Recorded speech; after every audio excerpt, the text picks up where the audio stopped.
तो स्वागत है आपके आज की 10 बड़ी और ताजा खबरों में। चलिए शुरू करते हैं पहली बड़ी खबर से। उससे पहले छोटी सी रिक्वेस्ट है कि चैनल को सब्सक्राइब कर लें।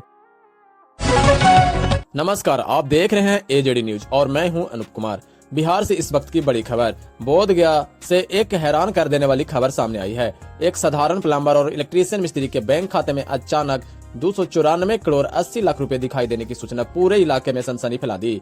हालांकि पुलिस जांच में यह मामला फर्जी और भ्रामक निकला। गया जिले के बोधगया थाना क्षेत्र के मस्तपुरा गांव निवासी विकास रविदास जो पेशे से इलेक्ट्रीशियन और प्लम्बर मिस्त्री हैं तथा social media content editor creator भी हैं, दावा किया कि उन्होंने गुरुवार रात जियो फाइनेंस ऐप के जरिए अपने जियो पेमेंट बैंक खाते का बैलेंस चेक किया। विकास के अनुसार खाते में 2 अरब 94 करोड़ 80 लाख रुपए की राशि दिखाई दी। इतनी बड़ी रकम देखकर वह हैरान रह गए। उन्होंने कई बार बैलेंस चेक किया लेकिन हर बार वही राशि दिखाई देने का दावा किया।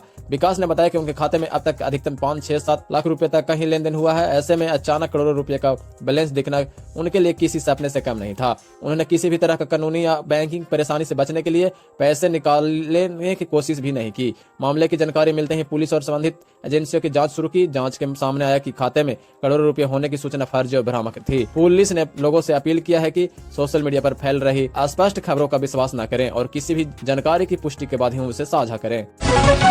गया जिले के सरकारी स्कूलों में पढ़ने वाले लाखों छात्रों के लिए एक महत्वपूर्ण खबर है। जिन बच्चों का आधार कार्ड नहीं बना है उनका अपार आईडी भी नहीं बनाया जाएगा। इससे आगे चलकर कई सरकारी सुविधाएं के लाभ लेने में परेशानी हो सकती है। गया जिले के करीब 2,60,000 छात्राओं का आधार कार्ड अभी तक नहीं बन पाया है। जिला शिक्षा विभाग के अनुसार आधार कार्ड नहीं होने की वजह से इन बच्चों का अपार आईडी भी नहीं बन रहा है। शिक्षा विभाग ने स्पष्ट किया है कि अपार आईडी बनाने के लिए आधार कार्ड जरूरी है। इसलिए सभी स्कूलों को निर्देश दिया गया है कि वे जल्द से जल्द ऐसे छात्रों की पहचान करें और उनका आधार कार्ड बनवाने में मदद करें। अपार आईडी छात्रों के शैक्षणिक रिकॉर्ड को डिजिटल रूप से सुरक्षित रखने के लिए बनाया गया जा रहा है। भविष्य में छात्रवृत्ति, सरकारी योजनाओं और अन्य शैक्षणिक सुविधाओं को लाभ लेने के लिए इसकी आवश्यकता पड़ सकती है।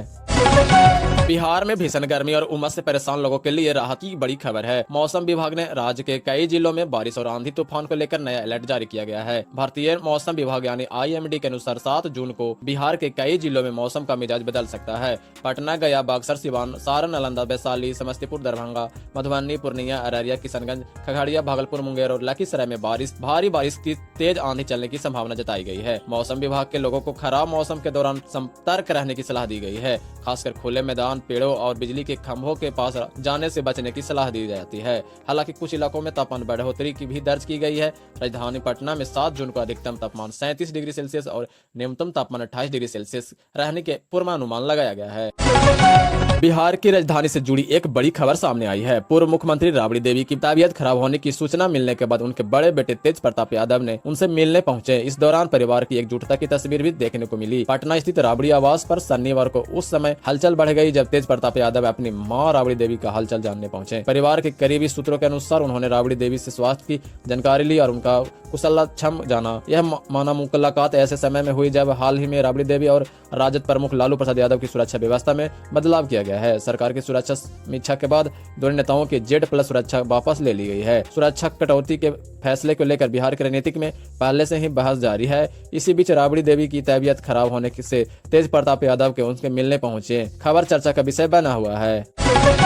भोजपुरी फिल्म जगत के मशहूर अभिनेता और भाजपा नेता पवन सिंह का पार्टी में बढ़ता कदम एक साफ दिखाई देने लगा है। बिहार विधान परिषद चुनाव का उम्मीदवार बनाए जाने के बाद शनिवार को भाजपा प्रदेश कार्यालय में उनका भव्य स्वागत किया गया। शनिवार को पहली बार भाजपा प्रदेश कार्यालय पहुंचे पर पवन सिंह का कार्यकर्ताओं ने जोरदार स्वागत किया। जैसे ही उनकी गाड़ी पार्टी कार्यालय परिसर में पहुंची, समर्थकों ने जमकर नारेबाजी की और पूरे माहौल को उत्साह में भर दिया। कार्यालय में मौजूद बड़ी संख्या में कार्यकर्ताओं और नेताओं से फूल मालाओं के साथ उनका अभिनंदन किया। पवन सिंह ने स्वागत को लेकर सुबह से ही पार्टी कार्यालय में तैयारियां चल रही थी। इसके आगमन के खबर मिलते ही भाजपा नेताओं और कार्यकर्ताओं को भी भारी भीड़ कार्यालय में जुटने लगी थी। कई पदाधिकारी भी उनके स्वागत के लिए मौजूद रहे। पार्टी द्वारा विधान परिषद चुनाव का उम्मीदवार बनाए जाने के बाद यह पहला मौका था जब पवन सिंह प्रदेश कार्यालय पहुंचे और कार्यकर्ताओं का उत्साह देखने को लायक रहा। बिहार के युवाओं के लिए एक बड़ी और महत्वपूर्ण खबर है। अब कॉलेजों और विश्वविद्यालयों में NCC और आपदा से प्रबंधन का प्रशिक्षण अनिवार्य किया जाएगा ताकि छात्र किसी भी आपात स्थिति का बेहतर तरीके से सामना कर सके। राज्यपाल एवं कुलपति सैयद अता हसनैन ने सभी विश्वविद्यालयों और कॉलेजों को NCC तथा आपदा प्रबंधन प्रशिक्षण को अनिवार्य रूप से लागू करने का निर्देश दिया है। इस फैसले के तहत राज्य के लगभग 60,000 से अधिक NCC कैंडिडेटों को आपदा प्रबंधन की योजनाओं से जोड़ा जाएगा। उन्हें बाढ़, भूकंप, आगजनी और अन्य आपदा दौरान राहत एवं बचाव कार्यों के लिए प्रशिक्षित किया जाएगा। इसके अलावा एनसीसी यानी नेशनल सर्विस स्कीम से जुड़े युवाओं को भी आपदा प्रबंधन का विशेष प्रशिक्षण दिया जाएगा और केंद्र तथा राज्य सरकार की विभिन्न आपदा प्रबंधन योजनाओं से जोड़ा जाएगा। यह व्यवस्था राज्य के सभी विश्वविद्यालयों, 268 अंगभूत महाविद्यालयों और 479 संबद्धता प्राप्त कॉलेजों की लागू की जाएगी। भारतीय क्रिकेट में उभरते सितारे वैभव सूर्यवंशी की सफलता के पीछे सिर्फ उनकी प्रतिभा ही नहीं बल्कि परिवार का त्याग, संघर्ष और वर्षों की मेहनत भी छिपी हुई है। बेटे की भारतीय टीम में चयन होने पर परिवार में खुशी का माहौल है। वैभव सूर्यवंशी के पिता संजीव सूर्यवंशी ने कहा कि उन्हें हमेशा विश्व के साथ है। उनकी बेटा एक भी भारत के लिए जरूरी खेलेगा। हालांकि उनकी कम उम्र में भारतीय टीम में यह चयन हो गया की उम्मीद नहीं थी। उन्होंने बताया कि जैसे ही भारतीय टीम में चयन की खबर मिली, वैभव की मां भगवान का ध्यान करने के लिए पूजा घर में बैठ गई। पूरे परिवार में खुशी की लहर दौड़ गई। संजीव सूर्यवंशी ने कहा कि उन्होंने बेटे के क्रिकेट कैरियर के लिए अपना सब कुछ दांव पर लगा दिया। जब वैभव सिर्फ 5 साल का था तब उसके साथ हाथ में बल्ला थमा दिया गया था। 9 साल की उम्र में उन्हें स्थानीय टूर्नामेंट खेलना शुरू कर दिया था और शुरुआत से ही लाल गेंद से अभ्यास करता था। उन्होंने कहा कि वैभव ने कड़ी मेहनत की है और आज उसी मेहनत का फल उसे मिल रहा है। पिता की सबसे बड़ी इच्छा है कि उनका बेटा देश के लिए शानदार प्रदर्शन करे और भारत को जीत दिलाए। उसके अनुसार रिकॉर्ड से ज्यादा देश की जीत मायने रखती है।